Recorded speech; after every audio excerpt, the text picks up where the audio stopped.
I'm Flight Lieutenant Peter Keenlyside, I'm 33 and I'm the Harrier display pilot.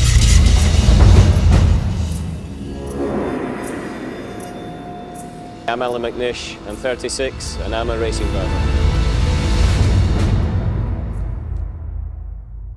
The Audi R10 Challenge pits the legendary Harrier fighter jet against Audi's Le Mans winning diesel-powered R10 racing car in a unique head-to-head sprint race. My name's Corporal Si Phelan and I'm an armourer here on 20 Squadron Harrier OCU. What we do here is we teach all the Royal Air Force and Royal Naval pilots and all the engineers and maintainers how to operate and look after the Harrier aircraft. Allan McNish and I are friends from school days, and we were chatting one day and I was just remarking to Allan how quick the Harrier was as a single engine aircraft. It's remarkably quick. And I was just commenting, quite a good jet. And I was talking about our R10 TDI and saying, yeah, we'll blow you away, no problem at all in a race. As sort of men do, joking apart.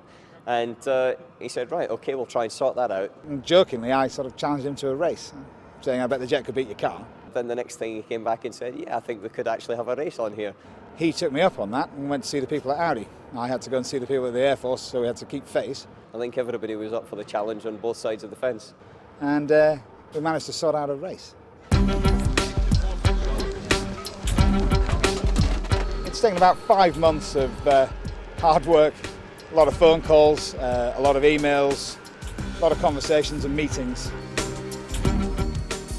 Introduced into service in 1990, the British Aerospace Harrier GR7 is the RAF's revolutionary transonic single-seat attack aircraft. The Harrier has a Pegasus Mark 105 engine, produces just over 20,000 pounds of thrust. It has a max speed of approximately 660 miles an hour and a ceiling height of just over 40,000 feet. Because the Harrier, when it's light, has a power-to-weight ratio of greater than 1, it means off the market very quick, which is why we can get airborne off incredibly short strips. And this ability will make it a good competitor in the sector. Launched in Paris in January 2006, the Audi R10 TDI comes to Wittering unbeaten, having won both its maiden race in Sebring and the legendary Le Mans 24 Hours. The Audi R10 TDI is a completely new concept of sports car racing. It is a diesel engine car, the first time there's been a purpose-built diesel engine built. It produces 1100 newton meters of torque, which is a massive amount, 650 horsepower. The car itself altogether is 925 kilos, which is the regulation weight. At Le Mans, for the 24 hours event there, we can run the equivalent of 16 Formula 1 Grand Prix distances in the 24-hour period at exactly the same average speed. So we're talking about a very, very powerful and capable racing car. Any problems over the... Zero. Okay. The diesel engine is quite different to the petrol in many ways. Obviously, you've got the fuel economy, it's much better there. You've got increased torque and you've got a different way of driving. But the thing that I like is that you've actually got a quicker lap time, and that's the thing that we always look at. The other aspects of it allow us to win the race. But we've had to change our driving styles as well, because we've had to try and adapt to the very quick response the engine has and the very high torque levels we have at low end. So you've got to respect the engine a little bit more. You can't just stamp on the throttle. You've got to be a bit more gentle and progressive with it. The engineering aspect of what we do, me as an engineer, and what Audi do as engineers in technology, there's a lot of similarities between what Audi do and what we do. We have a similar materials sharing, composite materials, big thing on the Harrier, huge on the Audi car, and a lot of technology that comes through from both sides. I watched the Audi practicing yesterday and I have to say it's a very, very quick car. So I think it's going to be very, very close, but I think that PK could just perhaps pip him at the post. The course that we're going to be using is the main runway for the aircraft, and we have a parallel taxiway that we're going to use for the car.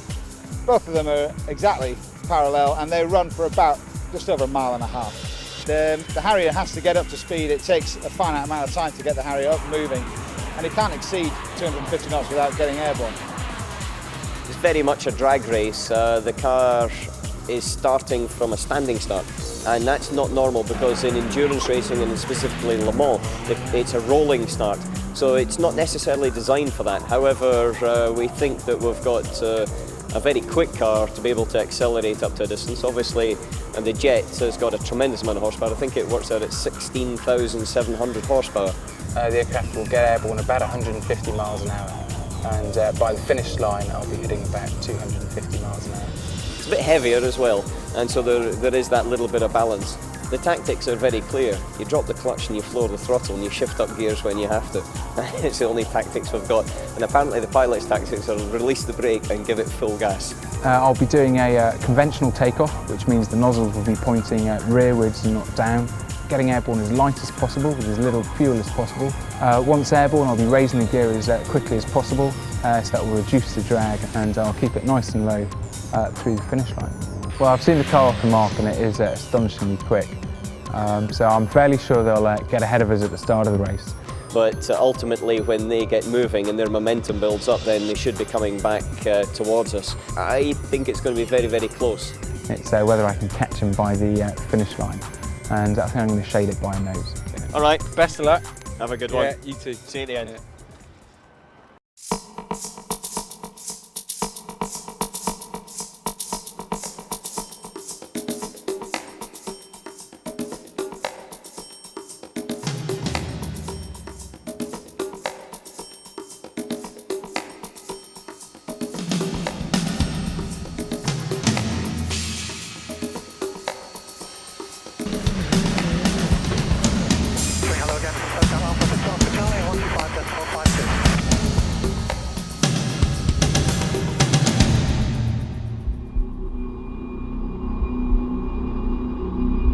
Harrier advise when ready. Harrier's ready. Harrier Audi 10, 9, 8, 7, 6, 5, 4, 3, 2, 1. Go, go, go.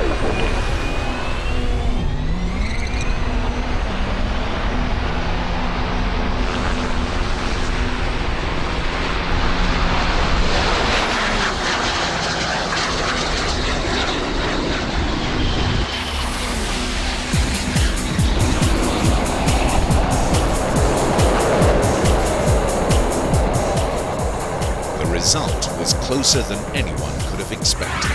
Just 1/10 of a second separated car from Jet as the Harrier took it by a nose. Well done, Alan. Well done. Yeah, enjoyed that. Oh, fantastic. Excellent. The race itself was a fantastic experience, unique to be honest, because not every day you get to race a Harrier Jet. But in terms of how it went, very well. We got off the line, I was able to use the torque of the diesel, and we accelerated away from the Jet quite quickly. But towards the end he was catching up, and just at the final point he pipped me as he took off and came across the line a nose ahead. I'm not exactly sure the results. I think it looked pretty even. I'd got a good start, but I could see the car pulling away from me. But as we approached the finish line, I could see it coming back towards me. And we appeared to cross the line pretty much in a dead heat, but we'll have to wait for the final verdict. Unbelievable. Excellent. That's a great shot. Yeah. It's a bit of a triumph for the Harrier, really, to try and beat something that's the world's fastest diesel powered car at the moment. It's pretty good. And it took PK the whole mile just to claw him in. And at the end it was just by a nose. But it was a good, tight, close race.